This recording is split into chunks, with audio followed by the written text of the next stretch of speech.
बिस्मिल्लाहिर रहमानिर रहीम। हे समस्त जगतबासी, आज आमी शामीम आली चिश्ती आपनादेर सामने जे आलोचनाटी निये हाजिर हलाम से आलोचनाटी होबे कि जे आमरा सारा जीवन हादिस कुरान पढ़े एलाम किन्तु पढ़ाटाई सार्थकता किन्तु बोझा हलो ना। जेई जिनिस बुझले आमरा ज्ञानी परम ज्ञान जगते प्रवेश करब, ज्ञानी हये जेते पारबो। और आल्लाह की बोलेছে ज्ञानी भक्त একটা অজ্ঞানী ভক্ত, এই বুঝে এই বুঝে না, উল্টাপাল্টা করে যা মনে চায় তা করে অজ্ঞানী।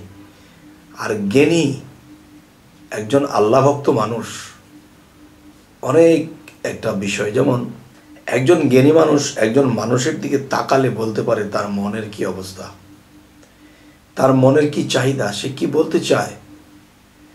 তাহলে এই যে একটা বিষয়।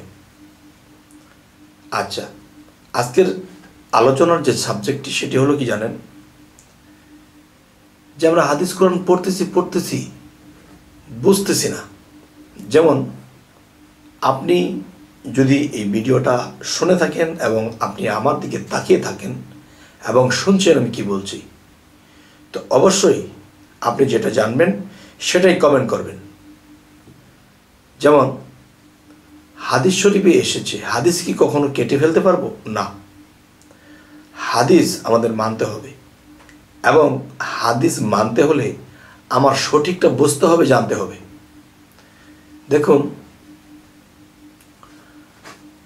যেমন বেশ কিছু হাদিসের মধ্যে এসেছে হাসরের দিন একদিন হাতে সাক্ষী দিবে। তুমি যে হাতে পাপ করেছো এই হাতে একদিন সাক্ষী দিবে।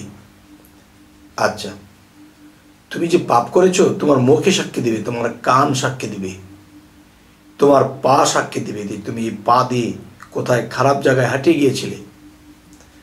আচ্ছা, তাহলে এখন কথা হলো কি, যে হাত পা চোখ কান এই সমস্ত অঙ্গ প্রত্যঙ্গ একদিন আমার বিরুদ্ধে সাক্ষী দিবে। তো এখন কথা হলো, হাতে সাক্ষী দিবে, পায়ে সাক্ষী দিবে, চোখ নাক কান মুখ সাক্ষী দিবে। এটা কি করে? আমার হাত কি কথা বলতে পারে? আমার পা কি কথা বলতে পারে?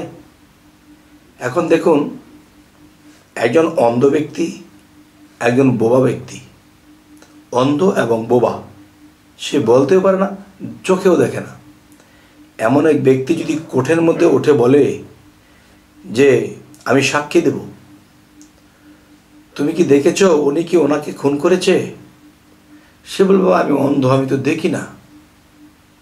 যদি বলা হয় সে তাকে খুন করেছে, তুমি কি কখনো শুনেছো?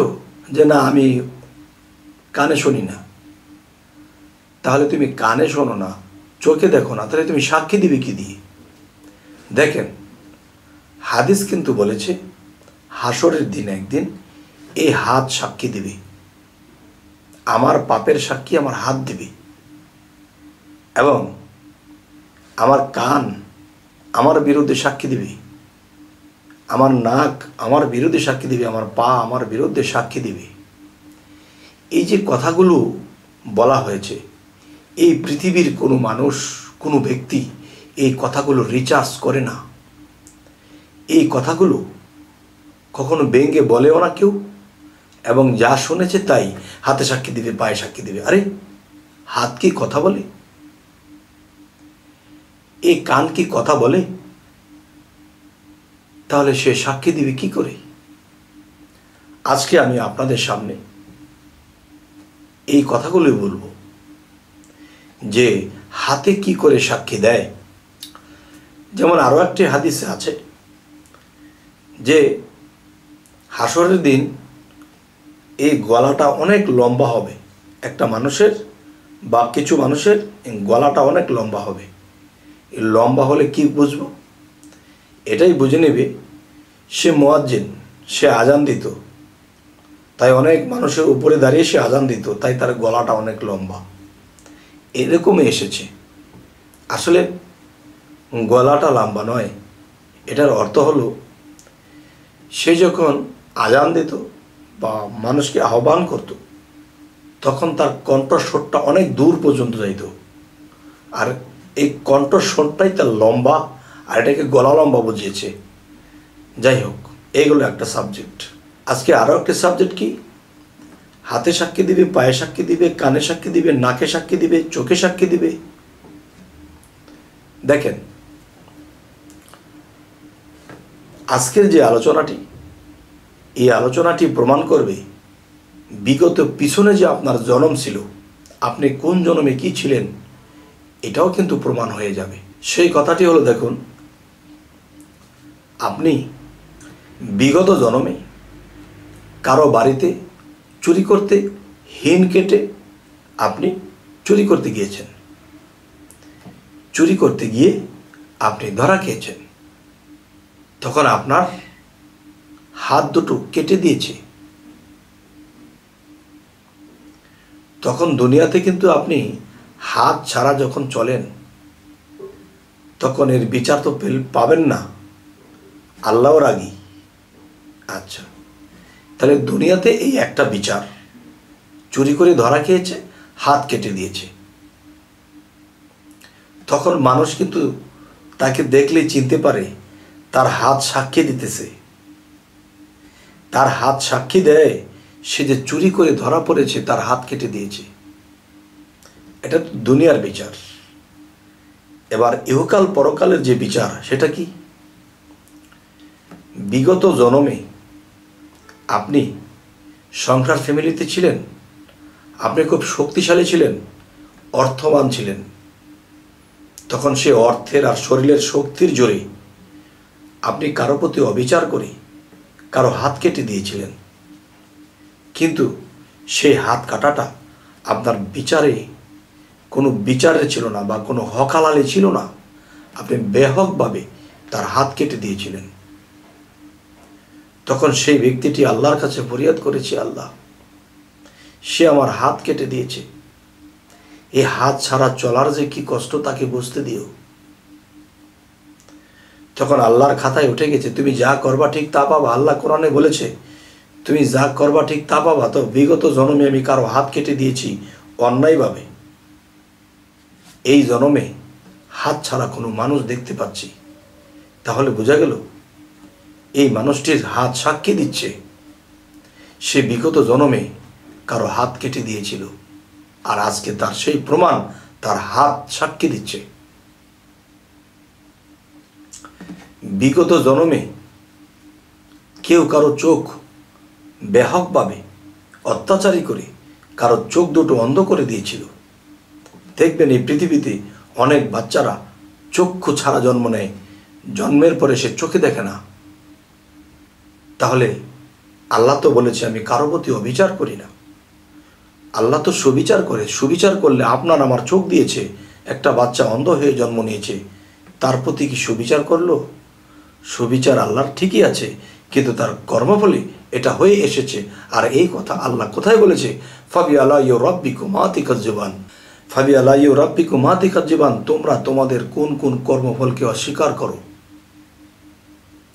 তাহলে অন্ধ বধির, হাত নেই পা নেই, এগুলা তার পিছনের কর্মফল খারাপ ছিল।